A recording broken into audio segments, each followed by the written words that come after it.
நிறைய பேசணும்னு ஆசை. கோல்ட் ஆயிடுச்சு. ஜனார்தன் ஹோட்டல் கிட்ட ஒரு காஃபி குடிக்கலாம்னு பிரசாத்துக்கு சொன்னேன். அதுல ஒருத்தர் கேட்கலாம், இல்ல சார் நல்ல கோல்டா இருக்கு, அதாவது கோல்டா இருந்தாலே சனி மூச்சு மாடு, இல்ல நல்ல கோல்டான வர கேட்கலாம். கெட்ட கோல்டு எங்க இருக்கும்? நேரம் அவ்வளவுதான். அதான் சொன்னாங்க, நேரம் காலங்கள் எல்லாம் எப்படி வரணும். வாழ்க்கையே ஒரு சக்கரம் போல. 100 ஆண்டு காலம் பிறந்தாலும் 100 ஆண்டு காலம் இருந்தாலும் என்னைக்குமே எவ்வளவு தூரம் நான் நடந்து சென்றாலும் உன்னை விட்டு உன் மனதை விட்டு நான் நீங்காத நிழலாக இருப்பேன் அப்படின்னு கண்ணதாசன் சொன்னார்கள். இதெல்லாம் கண்ணதாசன் பத்தி சொன்னீங்க. கண்ணதாசன் எல்லாருக்கும் சொல்லிக்கிறோம், எல்லாத்துக்கும் சொல்லிக்கிறோம். பிறப்புக்கு சொல்லிக்கிறோம், இறப்புக்கு சொல்லிக்கிறோம், காதலுக்கு சொல்லிக்கிறோம், அன்புக்கு சொல்லிக்கிறோம், கவிதைக்கு சொல்லிக்கிறோம், ஈரத்துக்கு சொல்லிக்கிறோம். அவன் சொல்லாதது எதுவுமே தெரியாது. கூகுள்ல ஒரு புத்தாணி தட்டினா எல்லாம் தெரிஞ்சுருவான். ஆனா நீ எல்லாம் தெரிஞ்சுன்னா கண்ணதாச பாட்டு கேட்டீங்கன்னா எல்லாமே தெரிஞ்சு. மானாட மயிலாட மரமாட கொடியாட இலையாட மங்கைகள் கைகளாட, வானாட கொடியாடு நதியாட இவன் கைகளாட. அதுக்கு அடுத்து நான் என்ன நினைக்கிறேனோ அதுதான் நீங்கன்றதுக்காக விரைந்து ஓடி வருவாய் தூயவனே மாணவா வேலவா மாயனே என்னை காக்கும் அன்பு கரமே மறைந்திருந்து பார்க்கும் மர்மம் என்ன, அழகர் மலையழகா இல்லை இந்த சிலை அழகான்னு கண்ணதாசன் அன்னைக்கே சொல்லிட்டான். இது காதலர் கேட்கும்போது 20 வயசுல நல்லா இருக்கும். அதே பாட்டை 40 வயசு கேட்டா அதுக்கு ஏற்ற மாதிரி இருக்கும். 60 வயசுல கேட்டீங்கன்னா அதுக்கு ஏற்ற மாதிரி இருக்கும். அண்ணன் அந்த மாதிரி நேரா பார்த்த காலங்கள் அவங்களுக்கு தான் தெரியும். ஆனா இப்ப அவர் எங்கேயாவது அவங்க யோசிக்கும் போது மறைந்திருந்து பார்க்க மர்மம் என்ன, எவ்வளவு அழகா அற்புதமா எழுதியிருக்கான் பாருங்க. அதனால ஆறுதல் சொல்றதுக்கு நம்ம எல்லாம் போட்டுக்கிறாங்க. நல்ல வேலைக்கு நான் ஆறுதல் உரையில் இல்லை, படத்திறப்பு தான். எனக்கு எப்படி ஆறுதல் சொல்ல முடியும்? உங்களுக்கு என்ன ஆறுதல் சொல்லுவேன்? நீ இல்லாத உலகத்திலே நிம்மதி இல்லை, உன் நிலவில்லாத இதயத்திலே இன்பமும் இல்லை, சிந்தனையும் இல்லை. காயம்பினா வானில் வந்தால் கண்ணுறங்கவில்லை, உன்னை கண்டு கொண்ட நாள் முதல் நாள் இந்த பெண் உறங்கவில்லை, என் நெஞ்சே உறங்கவில்லை. அவளுக்கு என்ன ஆறுதல் சொல்ல முடியும்? சொல்லலாம், கவலைப்படாதீங்க, அதெல்லாம் நடக்கிறது தான், நீங்க மனசை தேர்த்துக்கணும். சும்மா இந்த வர்றதெல்லாம் சொல்லலாம். கண்ணாடியும் கண்ணை ஒன்னா சேரக்கூடாது, சேர்ந்தா சேதர் கண்ணாடிக்கு தான். கண்ணும் கண்ணாடியும் காலை தான் தொடருது, ஆனா 2 ஒன்னா சேரக்கூடாது. சேர்ந்தாக்கா இந்த நிலைமை தான் எல்லாருக்கும் உண்டு, யாரும் இல்லைன்னு சொல்லவே முடியாது. நம்ம அன்பு பேசும்போது இவர் சொன்னாரு, அந்த அம்மா எலக்ட்ரிக் போல் எடுக்கிற 4 மணிக்கு வரோம்னா நாங்க, அப்புறம் செய்தி வருது அவங்க செத்துட்டாங்க. என்னன்னா இன்று போய் நாளை இல்லை, நாளை இருப்போம், 4 நாளைக்கு சொல்லிக்கிட்டே போலாம். இன்று நாளையே கிடையாது. பொன்விலங்கு வேண்டும் என்று பூட்டிக் கொண்டேன், உன்னை புரிந்து கூட சிலையில் வந்து மாட்டிக்கொண்டேன். இன்று நாளை என்று நாளை சிலரிலே சொல்லுவார். நிறைய பேர் பாட்டு கேட்டு இருக்கா, ஆனா கண்ணதாசன் சிலர் என்னன்னு தெரியாது. இன்று நாளை என்று நாளை எண்ணுகின்றேனே என்று எல்லையிலே வந்திடுவேனோ, நீ இல்லாத உலகத்தில் எனக்கு நிம்மதி இல்லை, உன் நிலை இல்லாத இதயத்தில் இன்பமும் இல்லை. அவங்களுக்கு ஆறுதல் சொல்லணும்னாக்கா சொல்ல முடியாது. நிறைய ஆறுதல் உறவுல பேசி பேசி எனக்கு ஆறுதல் இல்லாத போயிடுச்சு. வேதனை வருத்தம் செத்து ரொம்ப நாள் ஆகி போச்சு. அதை நான் அரசியல் பேசுறது கூட விரும்புறது. இந்த ஊரு நல்லவங்கிறானா கெட்டவங்கிறானா, நான் பேசாத வார்த்தைகள் இருக்கிறாங்கன்னு வச்சுக்கோ. இறந்து போன பக்தர்கள் இருந்தாலும் தெரியும், உயிரோட அரசியல் தலைவர்களுக்கு தெரியும். எதை பத்தி பேசல, நான் எல்லாத்தையும் பேசிட்டேன். இப்ப பேச பிடிக்கல. பிஜேபி தொழிலாளிகளை பத்தி கூட அன்பு சொல்லிருந்தார், நோட்டீஸ் கொடுத்துக்கிறான். நல்லவனை கொடுப்போம் அவனுங்க. கொடுக்க மாட்டோம். 5 போகணும்னு முடிவு எடுத்து 5 தான் போகணும். உன்னை யாரும் தேர்த்தவும் முடியாது. என்ன கேட்டா நான் ஆப்போசிட்டா தான் பேசுவேன். ஏன் அவங்க கொடுக்க கூடாது நோட்டீஸ்? நம்ம முன்னோர்கள் எல்லாம் வாழ்ந்த இடம்ன்றீங்க, சரி 1000 வருஷம் கூட வாழ, அதுதான் உங்களுக்கு எழுதி கொடுத்துருவாங்க முடியாது. சுப்ரீம் கோர்ட்ல சொல்லுங்கிறான், ஒருத்தர் 40 வருஷம் வாட்ச்மேன் வேலை செய்து இருந்தாமா. சுப்ரீம் கோர்ட் வரைக்கும் போயிட்டான், என்ன வாட்ச்மேன் வேலை 40 வருஷம் செய்திருக்கிறேன், என்ன வெளியே தருத்துறாங்க, நான் தான் வீட்டுக்கு சொந்தக்காரன், நீங்க எங்கே இருந்தாங்க அப்படின்ட்டு. சுப்ரீம் கோர்ட் ஒரே வார்த்தை சொன்னா, 40 வருஷம் சம்பளம் கொடுக்கலாம் கேட்டு வந்து வாங்கிக்க நாங்க ரெக்கமெண்ட் பண்றோம், 400 வருஷம் ஆனா கூட நீங்க சொந்தக்காரங்களை வாங்கலாம். ஏன்னா எத்தனை வருஷம் ஒன்றும் ஓனர் நீ ஓனர் இல்லை. இந்த மாதிரி தேர்ந்தெடுக்கிறா சில பிஜேஎம்எல் மூடும் போது நல்ல யூனியனாவது தேர்ந்தெடுக்கிறான்னு சொன்னான். ரொம்ப தொழிலாளி எல்லாம் இவனும் போட்டு ஓட்டு போட்டான். இன்னைக்கு வந்து அவன் காலி பண்ணோம்னா காலி பண்ண இவன் சொன்னா, அந்த ஆள் பாருங்க சார் ஊரே 10 வரையில யாரு விஆர்எஸ் கூட்டானோ எஸ்டிபிபி இல்ல அவரு கொடுத்துக்கிறான். அவர் 2-3 ஊர் வச்சுக்கிறாங்க, அதை காலி பண்றோம் அவனுக்கு காத்தா கொடுக்குறாரு. அதுக்கு எம்பி நான் சொல்றாரு, நான் இந்த கலத்தா போனதை பத்தி பேசுறேன், அது எல்லாத்தையும் அந்த லெட்டர் எழுதிக்கிறது அப்ப நான் பேசிக்கிறேன்.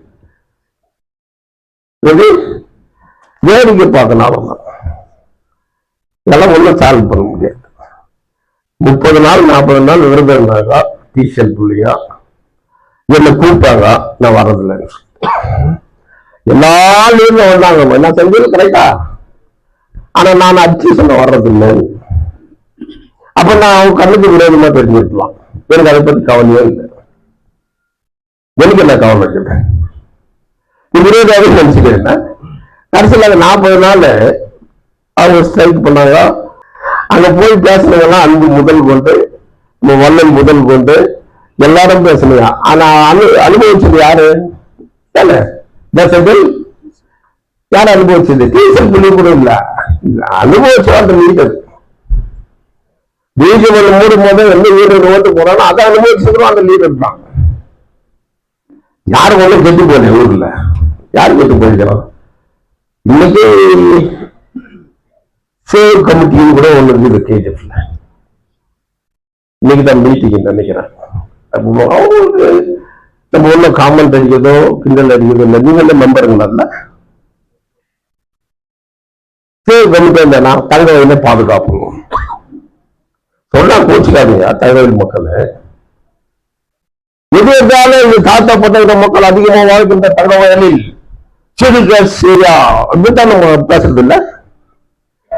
சென்சஸ்ல 36% OBC, other backward class, SC 21%. எவ்வளவு தெரியுமா பத்தி யாருக்குன்னா கேள்வி போட்டீங்களா? ஆனா வாயத்தோடு என்ன பேசுறோம், தப்பு தெரியாத ஸ்டாட்டிஸ்டிக்ஸ் இருக்கக்கூடாது. நானு பிரஸ் எல்லாம் கூப்பிட்டு ஒரு இன்ட்ரி வச்சேன் நம்ம முனீஸ்வரன் கோவில், என்ன அது கோட்ரஸ்.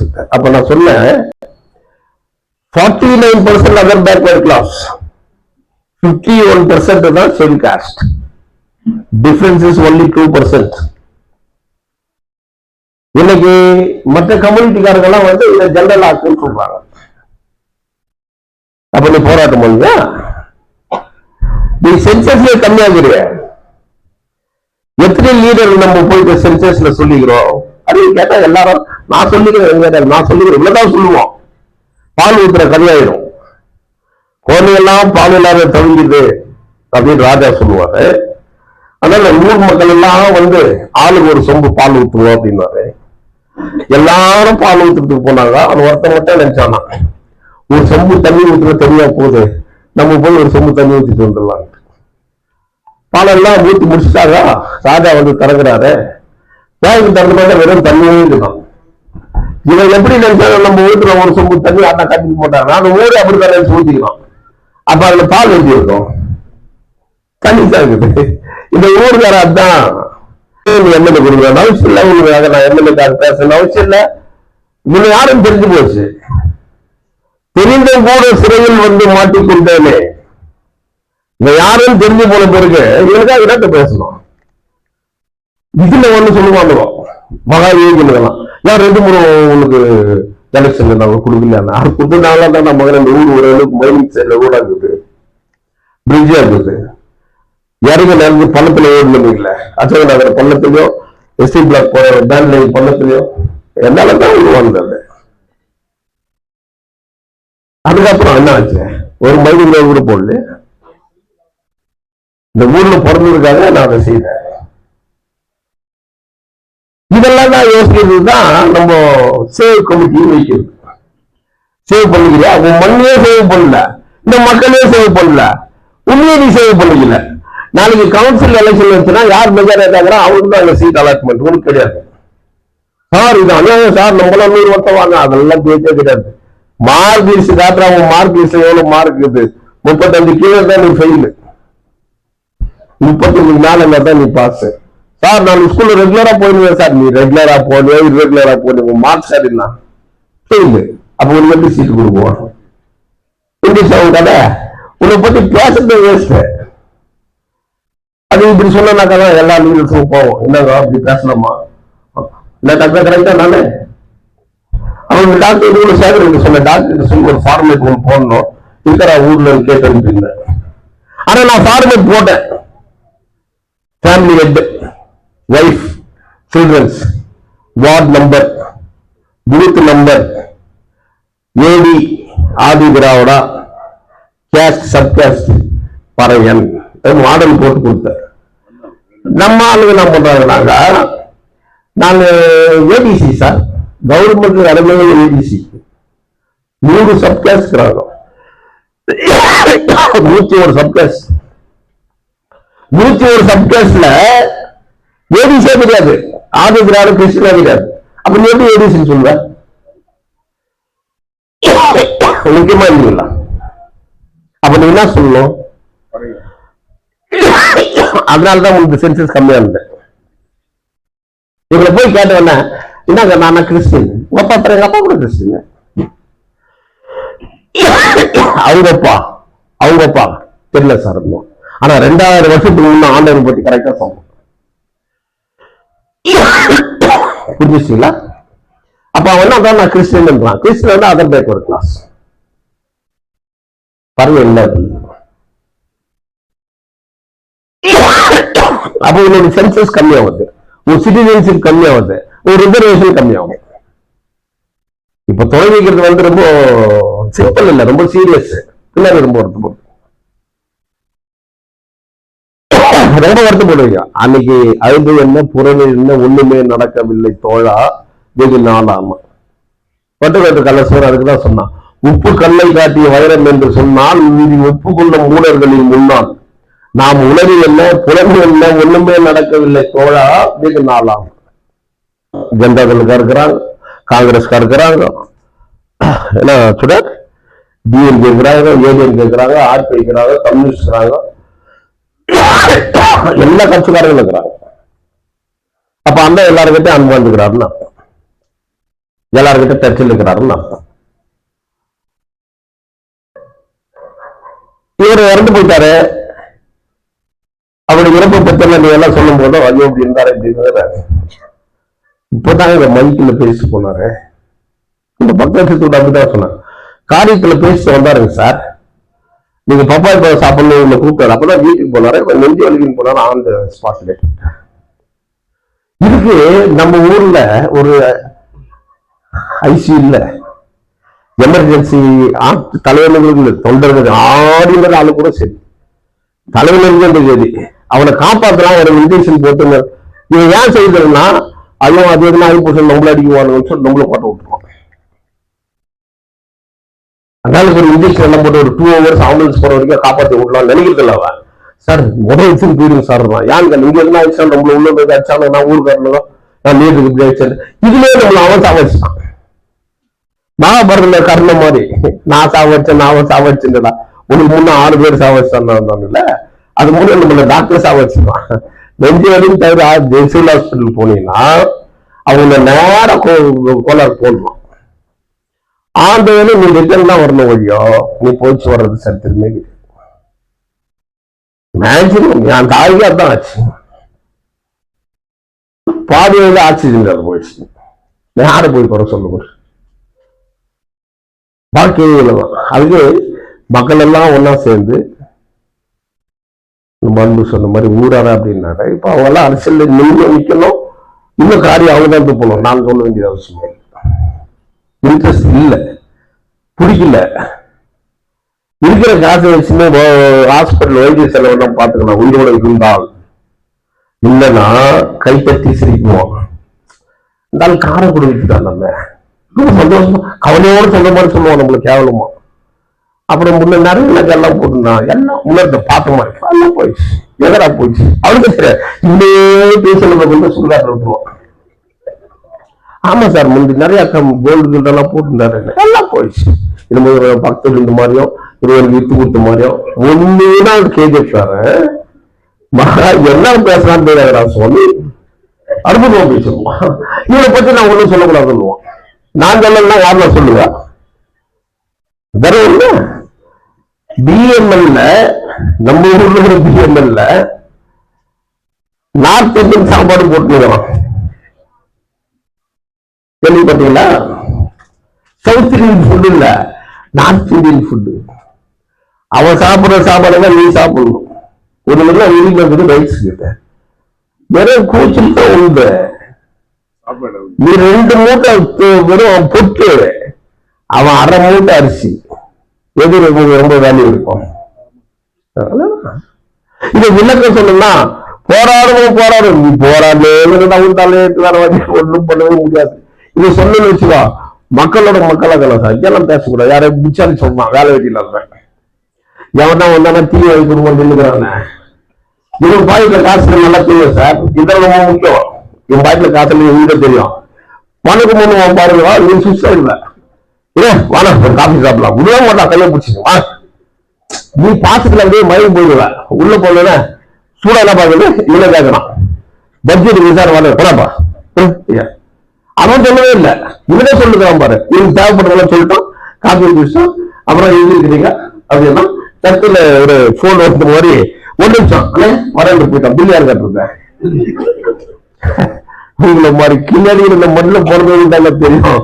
நான் இந்த மண்ணுல போறதுன்னு நினைச்சு எனக்கு தெரியாது. யாரு இவன் என்னென்ன முறையெல்லாம் திருப்புவான். இவங்க பேச இவருக்கு என்ன பேசுவான், பின்னாடி என்ன பேசுவாங்க. இதெல்லாம் சொல்லி சிரிச்சுட்டு போவாரு. சேகரன் இவரெல்லாம் நான் வாயை திறக்க மாட்டேன். என்ன ஒண்ணு சேகரன் என்ன கிட்டா தான் மனைவிக்கு துரோகம் பண்ணான்னு வாழ்ந்தார். அந்த மாதிரி ஒரு நாள் அவர் துரோகம் பண்ணதே இல்லை. என்கிட்ட பழக்கம் மட்டும் தான் மனைவி உண்டு தான் உண்டு. இவன் சும்மா கல்லட்டா பண்ணுவாங்க. ஒரு ஹோட்டலுக்கு போவோம், இட்லி எல்லாம் போடுவாங்கன்னு. என்ன சேகர்னா சூடா போட்டாங்க, நல்லா இருக்குதா சூடாங்க. ஆனா அவங்க கூட வர இந்த ஹோட்டலே எனக்கு போட மாட்டேன். நானும் வாயை திறக்க மாட்டேன். சேகர் சிரிக்காரு. சேகர் ரோட்ல போகும்போது ஓட்டு சிரிச்சு அப்புறம் ஒரே எல்லாரும் சிரிக்க வச்சுட்டு போறேன். உங்க கூட வரையறதுல பதுக்குத்தான் நான் வரேன். நான் என்னன்னா கேட்டாரு, அவங்க சூடா நம்ம இட்லி கொண்டாந்து வச்சாங்க. ஆனா எனக்கு அதான் புரியாது போறேன்.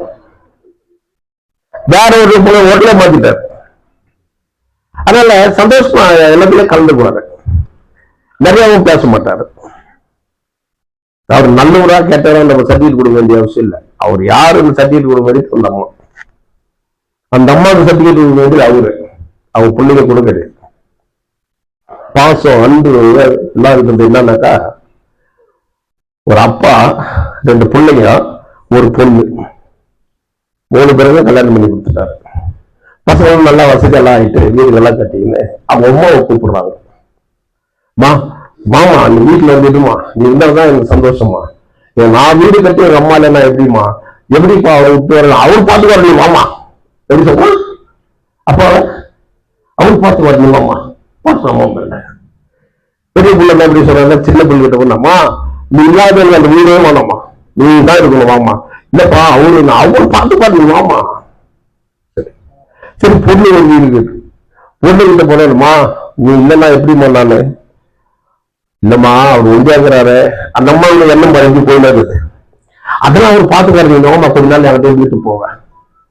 இதெல்லாம் ஒரு கவனிச்சதே கிடையாது. அப்பா அவர் வளர்த்து தானே இல்லை, அவர் படிக்க வச்சுட்டு தானே அவருக்கு இதுல தாங்க நீங்க மேல வந்தீங்க. ஆனா அவர் ஒன்னும் சொல்லல. கோவம் மட்டும் நெஞ்சு வரைக்கும் இருக்குது. உம்மால மட்டும் இப்படி கொஞ்ச நாள் இல்லை, இதெல்லாம் நான் செய்யறது மனசுக்குள்ள இருக்குது. ஆனா யோசனை பண்ணி பார்த்தாரு, ஒரு நாள் இவ்வளவெல்லாம் நம்ம வயசு நமக்கு இவ்வளவு செய்திச்சு, இவனுக்கு ஏதாவது நம்ம செய்யணும், நம்ம மேல இவ்வளவு அன்பு வச்சுக்கிறாள். என்ன பண்றாரு, அவர் சின்ன சின்ன காசுகள் எல்லாம் சேர்த்து வச்சதெல்லாம் எடுத்துன்னு போயிட்டு அந்த அம்மாவுக்கு லாங் முடி வேலை போயிடல, இவங்க சர்ப்ரைஸா ஒரு நம்ம பர்த்டேக்கு அவளுக்கு நம்ம கொடுக்கணும் ஒரு கிஃப்ட் அப்படின்னு ஒரு தங்க சீப் வாங்கி வர்றாரு. தங்கத்திலே ஒண்ணுமே கொடுக்கல, வேண்டுமாலும் இவங்களுக்கு எல்லாம் பிள்ளைங்களுக்கு கொடுத்த படிக்க வைக்கிறதுக்கெல்லாம் அவளுக்கு இந்த தங்க சீப்பை கொடுக்கணும் அப்படின்னு காலையில் 5 மணிக்கெல்லாம் எழுச்சாரு. இவர் பர்த்டேக்கு அந்த அம்மாவுக்கு பரிசு கொடுக்குறது. அந்த அம்மாவை எழுச்சி வேண்டியதாங்க, இவருக்கு ஒரு பரிசு கொடுக்குறது பர்த்டே. நான் உங்களுக்கு ஒரு பரிசு இருங்க, நான் உங்களுக்கு ஒரு சர்ப்ரைஸா பரிசு கொடுக்குறேன், நீங்க கொடுக்குறேன், உங்க பர்த்டே ஆச்சு, அதுக்கு நான் தானே இங்க கொடுக்கணும். ஏன்னா அவருக்கு ஒரு அரசு மோதிரம் வாங்கிருக்கிறான். அவர் ஷாக் ஆயிட்டாரு. பத்தியா, நான் எனக்கு என்ன வாங்கினது தெரியுமா, தங்க சீப் வாங்கிருக்கிறேன் கூந்தலுக்காக. அதுக்கு ரொம்ப சந்தோஷமா சொல்லிட்டு அந்த தலையை சீவி உள்ளான்னு பார்த்தா அந்த கூந்தல் கட் ஆயிட்டு இருக்குது. முடி எங்க போச்சுன்னு பதறாரு. அந்த முடியை விட்டுட்டு தாங்க இந்த காசு இல்ல உங்களுக்கு மோதிரம் வாங்கி வருவேன். அந்த முடியை விட்டுட்டுதான் பசங்க கிட்ட கேட்டா தப்பா நினைச்சிருவாங்கல்ல. அதே பியூட்டி பார்லருக்கு அடிக்கடிக்கு சொல்லுவாங்க, உங்க முடியை கொடுத்தா ஒரு 10 பேருக்கு டோப்பா செய்யலாமான்னு. அதனால எல்லாத்துக்கும் அந்த முடி எனக்கு உங்க பர்த்டே தான் எனக்கு முக்கியம் சொல்லி அந்த முடியை கொடுத்துட்டு தாங்க உங்களுக்கு மோதிரம் வாங்கி வந்தாங்க. அப்போ அவர் வாங்கியிருந்த சீக்கு தான் வருது. இது ஒருத்தருக்கு ஒருத்தர் அனுபவம், பாசமும், பரிவும். இது யாரும் நம்ம ஆறுதல் சொல்லி அந்த அம்மா தேவையே என்ன சொல்ல முடியும். அவளா மனசுக்குள்ள போட்டு சொந்த காலில் அவங்க நின்றாங்கனாக்கா அதுதான் ஆறுதல். அதனால சேகரன் நல்லவரா கெட்டவரா, அவர் அரசியல் தலைவர் இல்லையா, அந்த ஆராய்ச்சியெல்லாம் அவங்க மனசாட்சியிலே அவங்களுக்கே தெரியும். எனக்கு தெரிஞ்சதுல அவர் தன்னுடைய மனைவிக்கு துரோகம் பண்ணாத ஒரு நல்ல மனிதன். நீங்க அரசியல் இருந்தாலும் சரி, ஒரு கவுன்சிலர் இருந்தாலும் சரி, ஒரு எம்எல்ஏ இருந்தாலும் சரி, ஒரு லீடர் இருந்தாலும் சரி, உடனே அவனுக்கு 2-3 பேர் வேணும் ஃப்ரெண்ட்ஸ், பாசத்தை ஷேர் பண்ணிக்கிறது. ஆனா அவர் அப்படி இல்லை, ஒய்ஃப் கிட்ட இருப்பார். பங்களாதேஷ சாப்பிடும் போது கூட என்ன சேகர்னா போன் வருது, அங்கிருந்து சொல்லுவார், நீ தலைவர் கிட்ட தாங்க நீ சாப்பிட்டு கொள்வார். உனக்காக நான் செய்யணும், அதான் சொல்லிட்டு இல்லை, சாப்பிட்டு கொடுத்தேன், அவங்க சாப்பிடுவாங்க. அந்த சாப்பாட்டை நம்ம கரெக்டா போன் பண்ணுவாங்க, என்னங்க நல்லா தலைவர் கிட்டுக்கிறாரு, அப்ப நாங்க சாப்பிட்டு வந்துடுறோம். இப்படி கடைசி முக்கியம் வாழ்ந்த திடீர்னு அவருக்கு இந்த ஐசி அப்படின்னு சொல்லும் போதும் அந்த தாங்கக்கூடிய சக்தி அந்த அம்மாவுக்கு இருக்குதா இல்லையான்னு எனக்கு தெரியும். பிள்ளைகள் இருக்குதா இல்லையான்னு அவங்களுக்கு தான் தெரியும். அதனால இறப்பு எப்போதும் வரும், அவங்க தோல் மேல வச்சுருக்கிறது. யாரும் நம்ம குழந்தைய இடுப்புல வச்சிருந்தாக்கா கொஞ்ச நேரம் பிடிச்சிக்கோன்னு சொந்தக்காரர்கிட்ட கொடுக்கலாம். ஆனா நம்மளுடைய சாவை யார் மேலேயே கொஞ்ச நேரம் வச்சுன்னு கொடுக்க முடியாது, கொடுத்தாலும் யாரும் வாங்க மாட்டாங்க. ஏன்னா ஏற்கனவே அவங்க தோல் மேல வச்சுருக்கான். இதுதான் வாழ்க்கை என்று கூறி அந்த நிகழ்ச்சி போகணுமா, அண்ணனை பத்தி பேசணும்னு பார்த்தேன். ஏன்னா இந்த சாவு வீட்டுக்கு வந்தாங்கன்னாக்கா ஒருத்தர் கட்டி பிடிச்சி நடுவாங்க. பார்த்தியா, அவரு குறைக்காக இருக்கு, அந்த அம்மாவுக்கு கருணை தவிர்த்துல அவங்க குறை இல்லாத அதெல்லாம் சொல்லி தீக்கிறதுக்கு ஒரு சாவு போகணும். அந்த மாதிரி என்னுடைய வேதனை தீக்கிறதுக்கு ஒரு மைக் ஒண்ணு இல்லை. இதுக்கு நான் ஒரு பப்ளிக் மீட்டிங் முன்னாடி 50,000 ரூபாய் செல்வாங்க. இது ஓசில முடிச்சுட்டு இல்லையா, யாரும் மைக்கு நம்ம பேசுறோம், 4 பேர் கேட்கறான், நான் அவங்க மீடியால எல்லாம் எடுத்து போட்டுருவாங்க. சிம்பிள், எனக்கு காசு மிச்சம். என்னென்ன சொல்லணும் அதெல்லாம் சொல்ல வேண்டியது. நான் சொல்லி இருக்க மாட்டேன், அன்பு வாய் திறக்கலாம். தரக்க வச்சதுல அன்பு தான். பிஜேபி நிலவரம் இப்படி, பிஎம்எல் நிலவரம் இப்படி, எங்கேயோட்டு மட்டும் தொத்தன சொத்துல கூட யார்கிட்ட போற ஆனே காலத்து அந்த ஓட்டு போடுற, திருப்பூர்காரங்க கூட ஓட்டு போடுறீங்களா? ஆனா பேச்சு மட்டும் பேசுறான் போடுறா. எப்போ வானம் பூமி சூரியன் சந்திரனே வைக்கிறோம் அந்த மாதிரி பேசுவோம். சார் இந்த ஊர்ல லீடர்களே இல்லம்மா, நீ நல்லா இருக்கிற, நீ சரியா இருக்கிற, அது சொல்ல மாட்டான். எவன் வாய பாரு, ஜனகு சரியில்லை சார், இன்னும் தெரியாது அந்த மாதிரி, இது சரியா அந்த மாதிரி ஜனகு சரியில்லைம்மா. அவனு போய் கேட்பான் ஜனகு சரியில்லை. இப்படி கேட்டா இந்த ஊர்ல 95% தான் கேட்பான். அப்ப எவனோட சரியா இருக்கிறான். அதனால அதை பத்தி யாரும் தள்ளிட்டு இருக்காதீங்க. வாழ்ந்த வரைக்கும் புண்ணியம் வாங்க.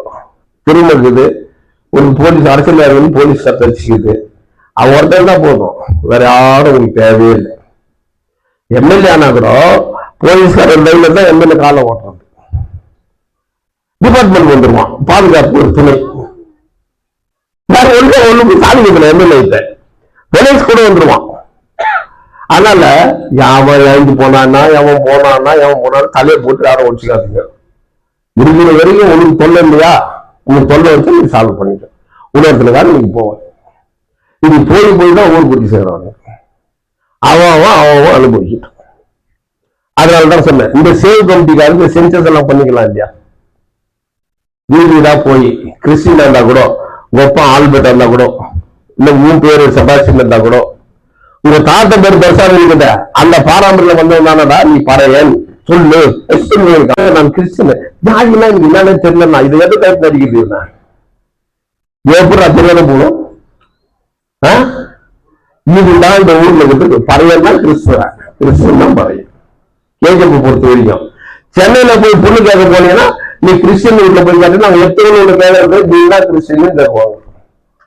நீ சொல்லணும், Nadar Christian, Vellalar Christian, Nagarath Christian, Moilar Christian சொன்னாதான் நீ இன்னார் கிறிஸ்டின் தெரியும். நான் வெறும் கிறிஸ்டின் உனக்கு பொண்ணு கொடுக்க மாட்டேன், ஏன்னா நீ பர கிறிஸ்டின் அவனுக்கு தெரியும். ஆனா இது அப்படி கிடையாது. பறையனா கிறிஸ்துவன் தான் பறையன். இதை சொல்லிட்டா யாமல போச்சுக்கிறோம். இவன் கோச்சில் என் சோழ நிக்க வைக்க போறது இல்லை, இவன் கோச்சில் சலவை நிக்க வைக்க போறது இல்லை. ஒண்ணும் பண்ண, நான் கோச்சுனா உனக்கு நஷ்டம், நான் கோச்சுனா உனக்கு நஷ்டம்.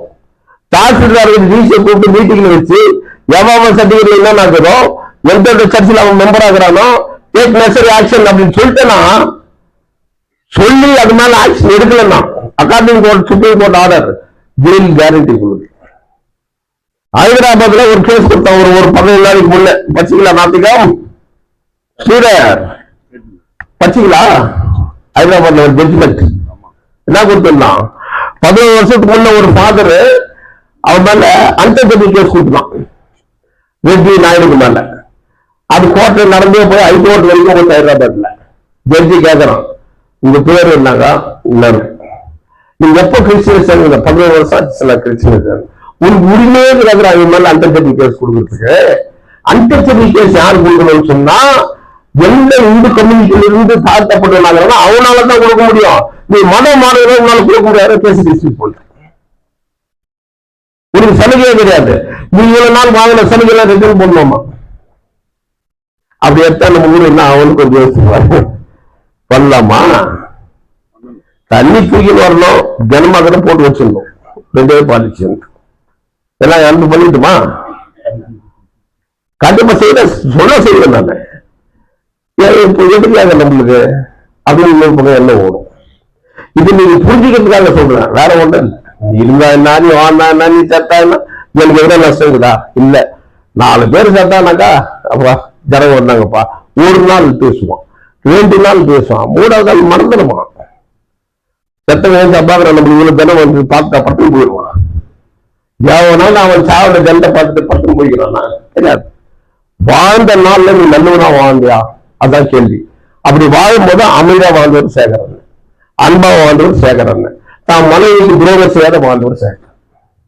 இதுக்கு மேல அவருக்கு என்ன சர்டிபிகேட் கொடுக்க முடியும், எந்த சர்டிபிகேட் கொடுக்க வேண்டிய அவசியமே இல்லை. அதனால அவர் சொர்க்கத்துல இருக்கிறாரா நரகத்துல இது வரைக்கும் சொல்லுங்கிறானுங்க. ஒரு 2000 வருஷமா சொர்க்கத்துக்கு போற வழியே எவ்வளவு கண்டுபிடிக்கல, சொர்க்கத்துக்கு போற பாம்பு யாரும் கண்டுபிடிக்கிறான் சொல்லுகிறான்.